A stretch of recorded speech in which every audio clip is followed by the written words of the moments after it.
하나님 은혜를 감사합니다. 주님께서 이 시간 우리와 함께 하시며 우리로 주님 말씀 앞에 서게 하시니 감사합니다.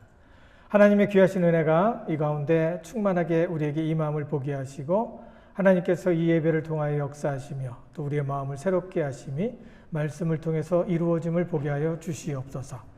주께서 함께해 주시옵소서. 우리의 마음과 생각을 지키시고 우리의 마음과 생각 가운데 역사하여 주실 것을 믿습니다.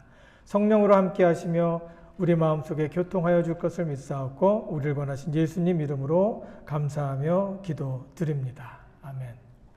오늘 이 자리에 하나님께서 함께 하시고 우리 가운데 말씀을 통해서 이야기해 주실 것을 믿고 감사를 드립니다. 그리고 귀한 시간 이렇게 내서 하나님 앞에 예배 드릴 때 하나님께서 이 가운데 함께 하시며 우리에게 말씀으로 도전해 주실 줄을 믿습니다. 오늘은 계속해서 이제 추수감사절부터 시작해서 크리스마스 이제 마지막 주까지 이제 감사에 대해서 같이 말씀을 나누려고 해요. 그래서 감사 시리즈가 되는데 지난주에는 모든 감사의 시작은 기억함에서부터 시작이 된다라는 말씀을 나눴고 오늘은 감사하는 습관을 갖자라는 말씀을 오늘 읽은 말씀 범사에 감사하라는 말씀을 갖고 같이 나누려고 합니다.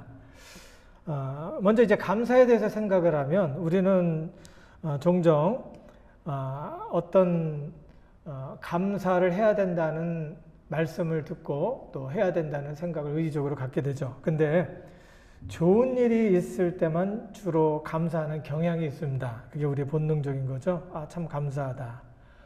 이런 것을 조건부 감사라고 하죠. 하지만 본문은 범사에 감사라고 합니다. 무엇을 말할까요? 환경에 따라 바뀌는 감정의 감사가 아니라 감사가 습관이 되게 하라는 겁니다. 감사하라라는 말에 범사에 감사하라는 말은 감사가 입에 배있게 툭 치면 감사합니다. 툭 치면 감사, 죽어도 감사, 살아도 감사, 좋아도 감사, 슬퍼도 감사 이런 말이 나올 수 있도록 하라는 겁니다. 그런데 우리가 솔직히 말해보면 이 감사가 잘 안 나오죠. 상황에 따라서 조건부로 나올 수밖에 없죠. 새벽에 2시에 막 자기 하우스를 갖고 있는 분은 느끼지 못하겠죠. 그렇지만 위층에 지금 같이 이렇게 사는 사람들이 있죠. 우리 대부분 그렇게 사는데 새벽 2시에 막 소리를 지르더니 깨지는 소리가 나고 막 쿵쿵거리면서 소란을 막 피운단 말이죠. 그때 싸우는 소리가 막 날 때 어때요? 여러분 어떻게 감사합니다 그러나요? 오 주여 저에게 심장이 뛰게 해주셔서 너무너무 감사합니다. 이 밤에 심장 뛰는 일을 나에게 주셔서 감사합니다. 라고 하나요? 안 그렇죠. 안 그렇죠. 그리고 운전을 하는 중에 어떤 사람이 갑자기 확 껴들어오더니 갑자기 확 섰버렸어요. 그럼 큰일 날 뻔했어요. 그래갖고 내가 앞으로 가지도 못하고 피해서 간신히 그 사고를 피했어요. 그때 창문을 내리면서 막 그 사람을 보면서 뭐라고 할까요? 할렐루야 감사합니다. 내가 당신이 내 본능 피할 수 있는 본능을 이렇게 확인할 수 있게 해주셔서 감사합니다. 할렐루야 이렇게 얘기할까요? 전혀 안 그렇죠. 막 방언이 터져 나오죠. 근데 천국 방언이 아니라 거친 세상의 방언이 막 터져 나오죠. 감사하는 것 우리가 습관이 되지 않으면은 자연스럽게 본능에 따라갑니다. 이런에도 불구하고 우리는 감사한 습관을 가져야 된다는 이야기를 하는 겁니다. 범사에 감사하라. 고난의 환경의 지배를 받지 않고 건강한 영혼으로 살아가려면 감사하라는 거예요. 이 성경에서 우리에게 하는 말, 사랑하라, 감사하라, 기뻐하라, 기도하라 이 말이 그냥 종교적으로 하면 복 받으니까가 아니에요. 이 말씀대로 살면 천지를 지으신 하나님, 우리를 지으신 하나님, 우리에 대해서 잘 알고 계시는 하나님께서 우리에게 해 주신 말씀은 내가 건강한 영혼으로 잘 살도록 하기 위해서 우리 보고 하라고 한다는 거죠. 잘 살게 하도록 한다니까 돈 버는 것만 생각하는데 그게 아니죠. 우리가 돈이 없어도 똑같은 환경인데도 그게 너무너무 행복하다는 느낌을 갖고 웃고 마음에 평안한 마음을 가질 때 그런 사람 본 적 있어요? 부러워요. 부러워요. 이상하다 못해 어떻게 저런 환경 속에서도 감사할까라는 생각을 할 때 부럽기까지 합니다. 여기 데살로니가 교회 사람들은 감사할 수 있는 조건이 전혀 아니었습니다. 이런 사람들에게 감사를 하되 습관이 되도록 습관적인 감사로 하라는 거예요. 데살로니가 교회 사람들은 황제 숭배를 하는 환경 속에서 살고 있었어요. 당시 마게도냐 수도였던 것이 바로 데살로니가입니다. 마게도냐 기억나세요? 사도 바울이 복음을 전하려고 아시아 쪽을 돌려고 했는데 그 아시아 쪽에서 자꾸 일이 터지는 거예요. 막 그 다툼이 일어나고 그리고 같이 가기로 했던 사람이 계획이 막 삐뚤어지고 마음의 감정이 삐뚤어지고 막 그래서 원래 바나바하고 같이 가려고 했는데 여기 의견 충돌이 막 나면서 어떻게 될지 모르고 막 갈등이 막 생긴 거예요. 그래서 고민을 하고 있던 중에 지금 이제 전도 여행을 다시 2차를 해야 되는데 이 계획이 지난번에는 이제 다른 쪽으로 돌고 요번에 이제 그 2차로 아시아 북쪽을 한번 가보려고 하는데 잘 안 됩니다 하고 기도하는 중에 환상을 보죠. 마게도니아의 사람, 지금 그리스입니다. 그리스 북쪽에 있는 사람이 나타나서 손을 흔들면서 이쪽으로 와달라고 하죠. 보니까 마게도니아 사람이고 그 사람이 부탁하는 것을 이렇게 손을 흔드는 걸 보면서 이거다. 마게도니아로 하나님께서 인도하시는가 보다. 그래서 마게도니아로 들어갑니다. 그때 첫 번째 밟았던 땅, 그 도시가 빌립보였고 빌립보를 지나서 데살로니가로 갑니다. 그 데살로니가로 갔을 때 그 빌립보에서 따라왔던 유대인들이 이제 동족들이죠. 이런 사람들이 방해를 합니다. 이 사람은 엉뚱한 종교를 지금 퍼뜨리고 있고 이단이다. 그리고 거기에서 이제 그 비즈니스 하는 사람들은 주로 지금은 우리가 뭐 여러 가지 과학도 발달돼서 뭐 그 동양 철학 한다 그러면은 별로 안 보잖아요. 근데 그 당시에는 동양 철학이 아니라 서양 철학을 했는데 항상 귀신을 끼고 합니다. 근데 귀신을 끼고 하는데 거기 귀신이 이제 그 예수님의 이름으로 물러가는 그런 역사가 있고 그래서 이제 비즈니스 하는 사람들이 일을 하는데 이제 비즈니스가 잘 안 되는 거죠. 거짓말이라고 막 그러니까. 그리고 또 우상도 이제 팔아서 그것도 좀 수입이 짭짤했었는데 그것도 이제 아니라고 하는 거예요. 그러니까 뭐 이 사람들이 비즈니스 방해하고 그 종교적으로는 유대인들은 막 반대를 하는 거죠. 그런 상황이었고 또 그 데살로니가라는 그 도시는 자유도시라는 어떤 특권을 누리고 있었습니다. 프리 시티 그래갖고 그 특권을 로마로부터 이제 누리고 있었는데 그 이유가 뭐냐면은 로마 황제에게 충성을 다하겠다고 맹세를 합니다. 거기 거기 지금으로 얘기하면 시장, 도지사가 이렇게 막 맹세를 하는 거예요. 그래서 이제 로마 황제가 이쁘게 봐서 여기는 자유시다. 그래갖고 그 데살로니가를 이제 그 특정 시로 만들어줬어요. 그곳에서 사도 바울이 하는 얘기가 뭡니까? 황제가 주가 아니라 그리스도 예수가 우리의 주시다라고 얘기하니까 어떻게 됩니까? 아주 힘들어지겠죠? 지금 아직 느낌이 안 오고 있는데 이북에서 김정은 사진을 벽에 서텨갖고 떨어뜨리는 거 똑같은 거예요. 그럼 어떻게 돼요? 난리 나죠.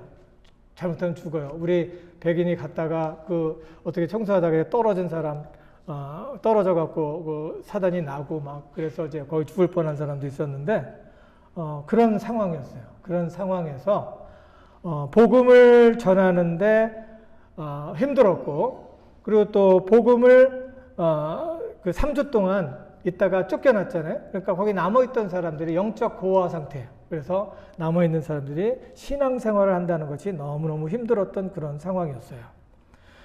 동족들에게는 따돌림을 당했고 경제적인 불이익과 그리고 물리적인 위협을 받고 있었던 그곳에서 범사에 감사하라 라는 소리는 아주 큰 도전이었고 정말 이렇게 마음에 와닿는 그런 이야기가 아니었죠. 박해와 죽음의 공포 그리고 사회적인 매장 위기 속에서도 하나님을 신뢰하라는 말, 또 범사에 감사하라는 말은 아주 무리한 요구였습니다. 그리고 또 고난을 당할 때 인간은 이제 두 가지 반응을 보이죠. 한 가지 반응은 공격성입니다. 누가 나를 자꾸 괴롭혀요. 그럼 어떻게 해요? 공격성을 가진 사람은 저걸 죽여 살려. 그리고 저 사람을 어떻게 돼요? 그래서 보복을 하려고 하고 복수를 하려고 하는 그런 마음을 갖게 됩니다. 아무리 좋은 그리스도인이라고 하더라도 자꾸 쫓아다니면서 뭐 나쁜 사람 얘기하고 이거 완전히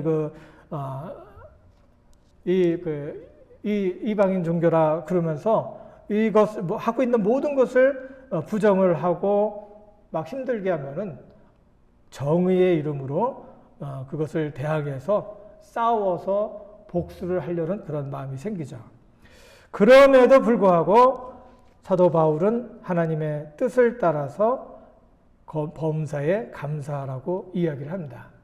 공격성을 거룩한 에너지로 승화시키라고 이야기를 하는 겁니다. 그 이유가 무조건 하나님을 사랑하고 무조건 하나님을 믿으면 복받아서가 아니라 그 이유가 내가 그렇게 함으로 내 영혼이 건강하게 살아남을 수 있다는 이야기를 하는 겁니다. 하나님께서 우리가 감사할 때 내 영혼이 건강함으로 살아남아서 남들은 힘들고 분노 속에서 보이는 것이 없이 막 그냥 싸우려고만 할 때 나는 제정신을 차리고 필요한 것을 바라보면서 하나님께서 주어진 이런 모든 자원들을 살피면서 내가 활용을 할 수 있는 겁니다. 그래서 감사하라는 거예요. 또 소극적인 사람은 그 고난 앞에서 감정을 억제하고 그리고 운명에 순응하라고 순응하는 것이 선한 것이다라고 생각을 하죠. 여기에서 많은 그리스도인들이 잘못 알고 있는 게 있어요. 우리가 예수님이 말씀하시기를 사랑하라 하고 그리고 또 예수님이 말씀하시기를 믿고 따르라 이야기하고 순복하라고 이야기를 하니까 감정을 억제하고 주어진 운명에 순응하는 것이 하나님의 뜻이다라고 생각을 하는데 하나님의 뜻은 그거보다 더 깊어요. 감정을 억제하고 운명에 순응한 것은 언젠가는 폭발해버려요. 그래서 많은 그리스도인들이 여기에 대해서 잘못 알고 그 마음의 스트레스가 많이 갖고 있고 그런 사람들이 정신적으로 많이 불안해지고 이상한 그런 곳으로 빠지게 되는 거예요. 우울감에 빠지게 되는 거예요. 성경에서 정작 말하는 것은 뭐냐면은 감사는 체념이나 감정 억제가 아니라 살아계신 하나님이 이런 고난 속에서도 함께 하신다는 거예요. 이런 고난 속에서 억지로 참고 견디는 것보다도 하나님께서 이 고난 속에서도 나와 함께 하시며 나랑 같이 고민하면서 내 길을 평탄케 인도하시는 것을 믿는 겁니다. 정말 이때는 아멘 하셔야 돼요. 사망의 음침한 골짜기를 다닐지라도 내가 해를 두려워하지 않을 것은 주께서 나와 함께 하심이라. 하나님 잘 믿으면은 나한테 어려움이 닥치지 않습니다. 이 말은 거짓말이에요. 이것을 어떻게 장담할 수 있냐면은 하나님이 선하게 지은 이 세상에 죄가 들어옴으로 말미암아 상식이 통하지 않는 세상이 되었다는 거예요. 나도 타락했을 뿐만 아니라 사람들도 타락해서 내가 열심히 살아보려고 하고 선을 행하며 살려고 해도 악한 환경은 상식대로 움직여주지 않는다는 거예요. 하나님께서 그러면 이 세상을 뒤엎고서 새롭게 하면 안 됩니까? 라고 하니까 하나님 뭐라고 하세요? 지금 그럴 계획을 하고 있다. 근데 내가 지금 그것을 지금 뒤집으면은 많은 사람들이 구원을 받지 못한다. 그래서 추수하는 데까지 알곡과 가라지를 함께 놔두는 거라는 거예요. 그래서 한 인간, 한 사람을 하나님께서 사람들을 통해서 리치아웃하고 가서 하나님의 기쁜 복음을 전하게 하고 그 사람들이 구원함을 받게 되게 한다는 거죠. 우리는 어려운 환경과 처지 속에서도 감사할 수 있는 이유는 하나님께서 나에게 복을 많이 주셔서 감사한 게 아니라 그건 둘째예요. 하나님이 나와 함께 하시니 감사합니다. 예요. 우리가 하나님께서 주시는 물질의 복을 보고 하나님께서 주시는 육체의 건강을 보고 감사하기 시작하면은 한계가 있다는 거예요. 감사의 한계가 있게 되고 또 내가 다른 사람보다 좀 못한 것 같으면은 또 비교질 당하고 비교하게 돼서 그것으로 인해서 큰 실망과 좌절에 빠지는 거예요. 그러면 항상 인생은 파도타기처럼 올라갔다 내려갔다 올라갔다 내려갔다 왔다 갔다 하다 정신없이 흔들리다가 세상 끝난다는 거죠. 그러나 이런 환경 속에서도 하나님이 함께 하시니 감사합니다. 그러면서 질문을 던지라는 거예요. 오늘도 함께 하시니 하나님 어떻게 일하실까? 그러면서 그 감사의 조건을 찾는 겁니다. 이 고난 속에서 예수님이 함께 하시니까 감사합니다 라고 하니까 그 고난 속에서 의미를 찾는 거예요. 하나님을 믿지 않고 영적으로 건강하지 못하면요, 주어진 환경 속에서 의미를 찾을 수 없어요. 영적인 사람은 의미를 찾는 이유가 영적이기 때문에 의미를 찾습니다. 과학은 우리에게 어떤 의미를 주지 못해요. 고난이다? 그러면 고장났다. 폐기하라. 이렇게 얘기하죠. 앞으로 로봇들이 우리를 지배하기 시작하면은 그렇게 할까? 감정이 없이, 나 고장났다. 계속해서 10번 정도 고장나서 뭐 당뇨 있고 암 있고 뭐 있고 뭐 그러면 폐기 처분하라고 딱 빨간 딱지 하고서 죽일 거예요. 그러나 우리는 하나님이 계신 것을 믿으니까, 그 속에 고난에도 뜻이 있음을 우리가 아는 거예요. 그 고난이 의미가 있다는 것을 아는 거예요. 우리가 어렵고 힘들 때 체념이나 감정의 억제가 아니라 하나님이 함께 하십니다. 그러니까 이 고난 속에는 의미가 있고 이 고난을 통하여 나는 건강해집니다 라고 감사합니다 하고 나오는 거예요. 감사할 수 있죠. 이렇게 되면 아주 우울한 운명론, 우리는 우울한 운명론자가 아닙니다. 많은 신앙인들이 운명론자로 빠지는데 우리는 그런 운명론자가 아니에요. 하나님께서 현재 임재하시는 것을 믿으니 감사한 거예요. 이 가운데서 감사라고 하는 것은 세상을 바꾸는 혁명적인 권면이라는 거예요. 명령이라는 거예요. 세상을 바꾸는, 뒤집는, 우리의 마음을 뒤집고 우리의 인생을 뒤집는 혁명이라는 거예요. 감사라는 것이. 감사는 고난을 이기는 영적인 무기라는 거예요. 고난의 환경에서도 우리는 영적인 긴장감을 갖고 살아야 돼요. 하지만 이런 긴장감은 두려움이나 불안이 돼서는 안 된다는 거예요. 예수를 믿는데 불안하고 두렵고 사람들이 싫어지면 안 되는 거예요. 그리고 고장난 거예요. 예수님 잘못 믿고 있는 거예요. 항상 기뻐하고 쉬지 말고 기도하며 범사에 감사하라는 것은 성도가 세상의 환난이나 불안에 지배당하지 않고 건강한 영혼으로 살아갈 수 있는 비결이라는 거예요. 감사가 무조건 감사한 게 아니라 감사해야지, 감사를 찾을 수 있어야지, 감사로 해석할 수 있어야지 내가 살 수 있다는 겁니다. 생명 걸고 하나님 말씀을 이루어야 됩니다. 그러면 살 수 있어요. 그러면 어떻게 범사에 감사할 수 있을까요? 어떻게 감사의 습관을 만들어낼 수 있을까요? 감사할 수 있는 환경을 만들어야 되죠. 감사할 수 있는 환경을 만들 수 있는 것. 첫 번째가 뭐냐면은 해석하는 습관이에요. 고난의 순간을, 어려움의 순간을, 죽을 것 같은 그 순간을 해석해내는 그 습관. 이 습관이 나로 감사하게 한다는 거예요. 똑같은 상황에서 어떤 사람은 믿음을 갖고 긍정적으로, 긍정이 다 긍정은 아니죠. 믿음을 갖고 하나님 계심을 믿고 그 고난 속에서, 어려움 속에서 믿음으로 해석을 하고 일어나는 순간이 있는가 하면은 어떤 사람은 일어나지 못하고 있는가? 부정적으로 해석하는 거예요. 이 고난이 끝이 없다. 나는 이대로 죽는가 보다. 나는 이걸로 망가질 거다. 내 가정 다 망가질 거다. 라고 생각하는 그것도 습관이에요. 그러나 범사에 감사하려면은 해석하는 습관을 가져야 돼요. 생각을 하라는 거예요. 생각을. 상황 자체가 변해서 감사하는 조건부 감사가 아니라 고난의 상황이 진행되고 있지만 해석을 달리하는 겁니다. 사망의 음침한 골짜기를 지나고 있지만 그 사망의 음침한 골짜기가 내 마음과 생각을 완전히 무너뜨리는 게 아니라 나는 그 속에서 감사의 조건을 찾는데 나와 함께 하시는 예수님을 보니까 희망이 있다는 겁니다. 희망이 있다는 거야.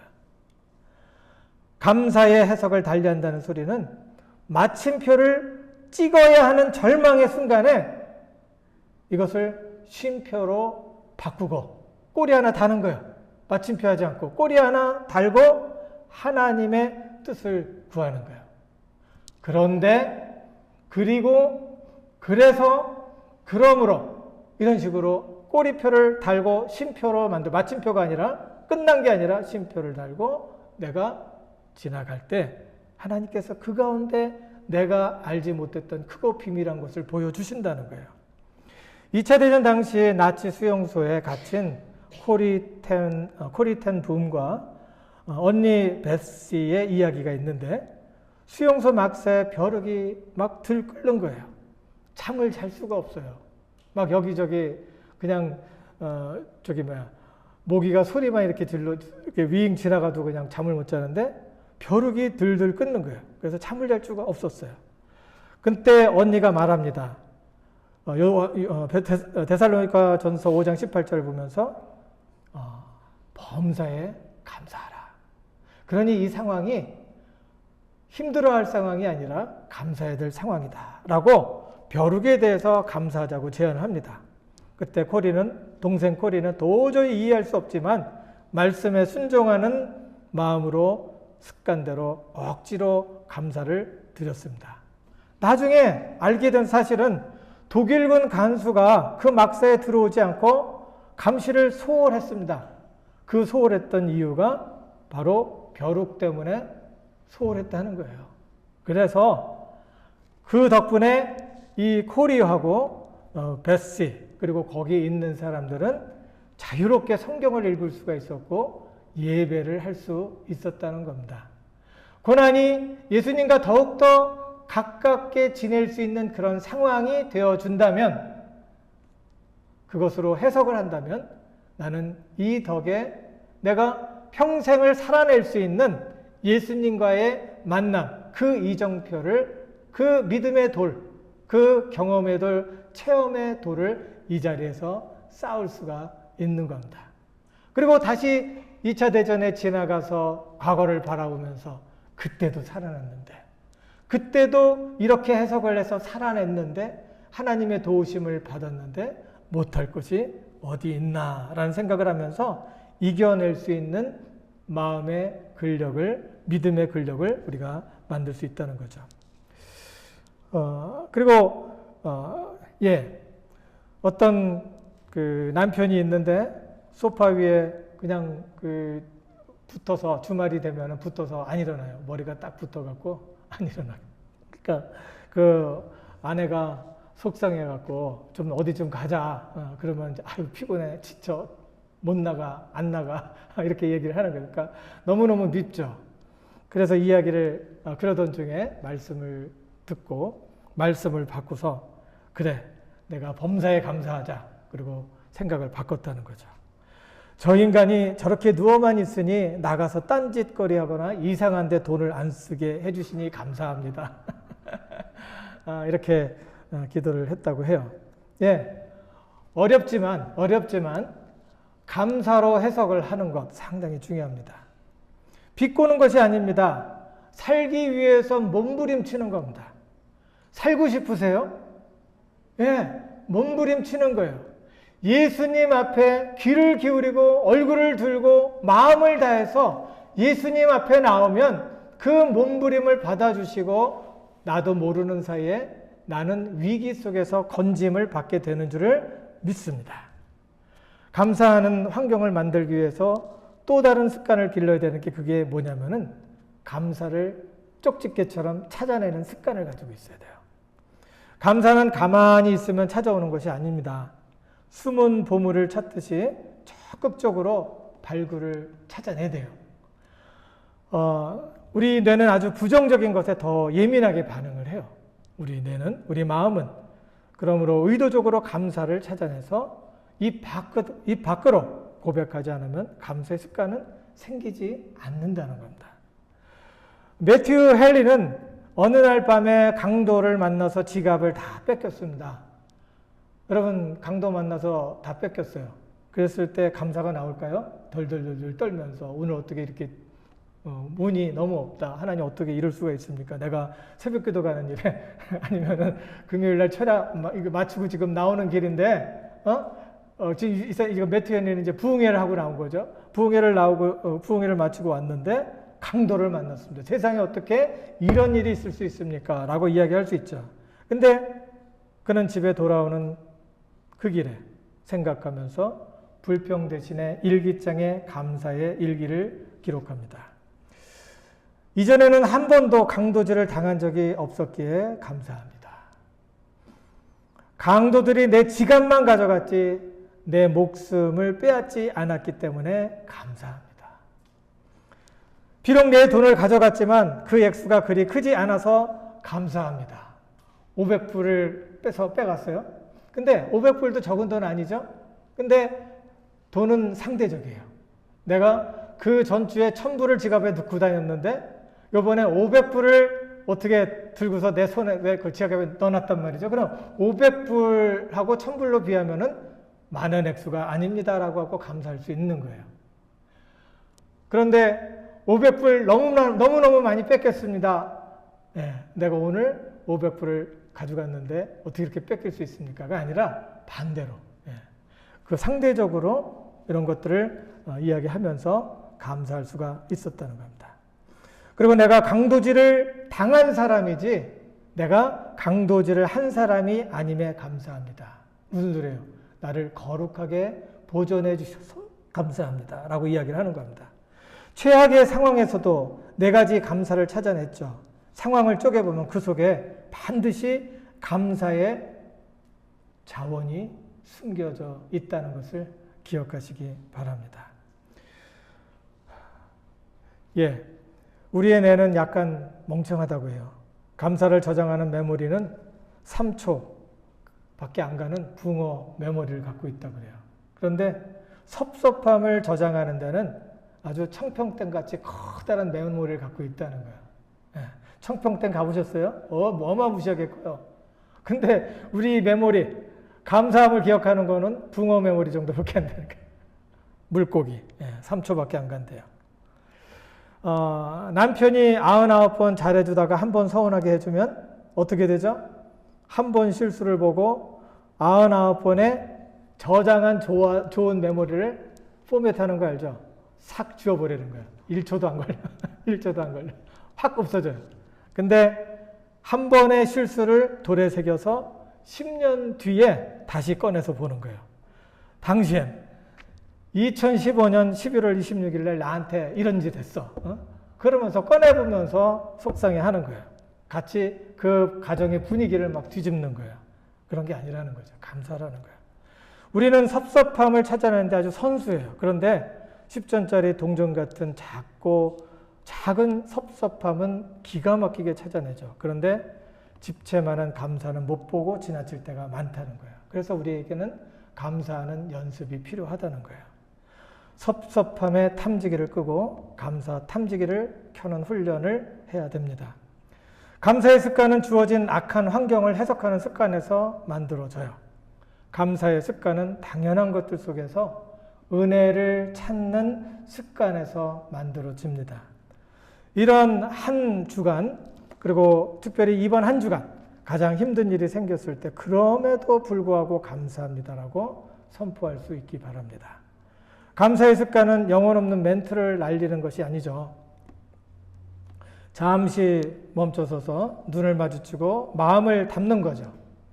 오늘 저녁에 가서 마음을 딱 정하고 아들한테 가서 혹은 아내한테 가서 남편한테 가서 그윽한 눈빛으로 내가 당신이 나랑 함께 있어줘서 너무너무 고마워.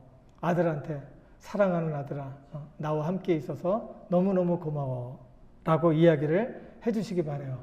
그러면 무슨 대답이 나올까요? 뭐 잘못 먹었어? 오늘 왜 사고 쳤어? 이런 식으로 나오죠. 누가 엄마 너무 감동적인 얘기를 해서 고마워요 그런 말 안 하죠. 뭐 약 먹었어? 왜 사고 쳤어? 이렇게 얘기를 해요. 상당히 뭐예요? 어색하죠. 어색하지만 이것을 뚫고 나가는 것이 훈련이라는 거예요. 연습이라는 거예요. 감사의 연습을 통해서 습관을 만들어 보시기 바랍니다. 해석하는 습관을 만들고 감사를 찾는 습관을 만들어 보시기 바랍니다. 하나님께서 그곳에 함께 하심을 경험할 수 있습니다. 기도하겠습니다.